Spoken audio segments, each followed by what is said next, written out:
श्री कृष्ण जन्मभूमि मुक्ति दल के तत्वाधान में 6 दिसंबर मथुरा काशी मुक्ति संकल्प यात्रा का आयोजन किया जाएगा, जिसको लेकर आज श्री कृष्ण जन्मभूमि न्यास ने प्रेस वार्ता की। इस प्रेस वार्ता में अयोध्या से काशी के लिए संकल्प यात्रा आगे बढ़ाया जाए, बैठक में निर्णय लिया गया।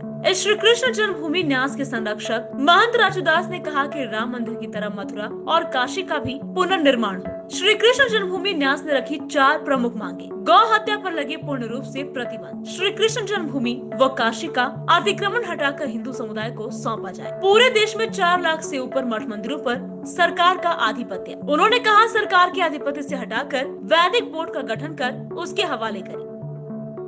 पहले तो मैं साधुवाद दूंगा पूरे देश के समस्त हिंदू जनमानस को और आवाहन भी करूंगा कि धर्मो रक्षति रक्षतः, धर्म की रक्षा के लिए आपको आगे आना पड़ेगा और आप लोग आगे आए, जिसके परिणाम स्वरूप है अयोध्या में भव्य दिव्य मंदिर निर्माण कार्य चल रहा है। उसी प्रकार मथुरा और काशी का भी पुनर्निर्माण होना चाहिए। इस उद्देश्य के नाते जो संगठन का जो प्रमुख 4 मांगे हैं, गौ हत्या पे पूर्णतः प्रतिबंध, श्री कृष्ण जन्मभूमि और काशी विश्वनाथ का अतिक्रमण हटाकर और हिंदू समुदाय को सौंपा जाए, नंबर 2। नंबर 3 है कि सभी पूरे देश में 4 लाख से ऊपर हमारे मठ है, मंदिर है, जिसको सरकार ने अपने अतिक्रमण में रखा है, जबकि ना तो कोई ईसाई मिशनरी है, ना तो कोई मदरसा है, नहीं तो कोई मस्जिद है। सिर्फ हिंदुस्तान में हिंदू जनमानस के साथ ऐसा सौतेला व्यवहार क्यों? जितने भी मठ मंदिर हैं सबको आजाद करके और एक वैदिक बोर्ड का गठन हो। उस पैसे से हमारे यहाँ तमाम मंदिर है जहाँ भोग राग की व्यवस्था नहीं है, तमाम मंदिर है जो टूटे जीर्ण शीर्ण पड़े हुए हैं, उसकी रख रखाव की व्यवस्था बोर्ड के माध्यम से हो, ये योजना, ये रचना। चौथा है इस देश को हिंदू राष्ट्र घोषित करो। क्यों?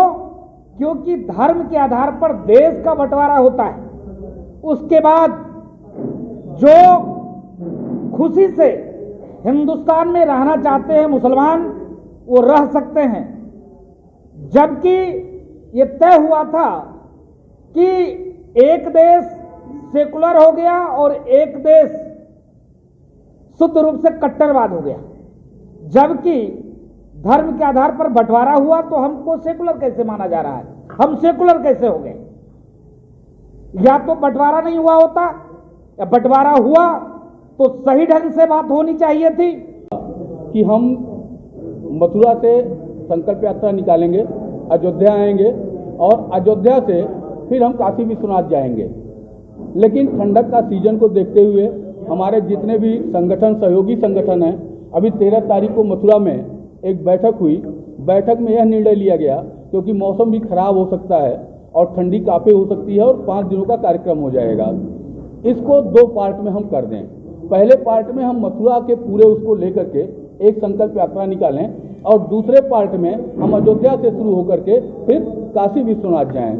तो इसको 2 भागों में विभक्त कर दिया गया, पहली चीज़। दूसरी चीज़ मैं स्पष्ट कहना चाहूँगा आप लोगों से, आज इस प्रेस का करने का मुख्य मोटो जो है उन लोगों के बीच अपने संकल्प यात्रा को लेकर के, जबकि आप देख रहे हैं बहुत तेज़ी से पूरे प्रदेश नहीं देश में इस समय चल रहा है श्री जन्मभूमि का मामला, तो मुक्ति दल के सौजन्य से सारे कार्यक्रम किए जा रहे हैं और मुक्ति दल न्यास का ही एक पार्ट है। न्यास के गठन के बाद उसी में 2 पार्ट बनाए गए, एक श्री जन्मभूमि मुक्ति दल और एक श्री महाकाल सेना। अभी महाकाल सेना का गठन नहीं हुआ है, इसलिए वो नहीं दिख रहा है। आगे के कार्यक्रम को लेकर के हम लोगों की पूरी लड़ाई 6 दिसंबर को वहाँ रामलीला मैदान से हम लोग निकलेंगे। वहाँ पहला जो है हम लोगों का पूरा रूट मैप वो आप लोगों को अभी रिटर्न में मिल जा रहा है। रूट मैप उसमें लगा हुआ है। उस रूट मैप के अनुसार हम लोग वापस फिर रामलीला मैदान में घूमते हुए आएंगे और वहाँ एक बड़ी सभा का आयोजन किया गया है। अब नेक्स्ट पे आते हैं हम कि हमको न्यास बनाने की जरूरत क्यों पड़ी। सच्चाई है कि न्यास बनाने की जरूरत हमको नहीं थी। Bureau report, V news, Ayodhya.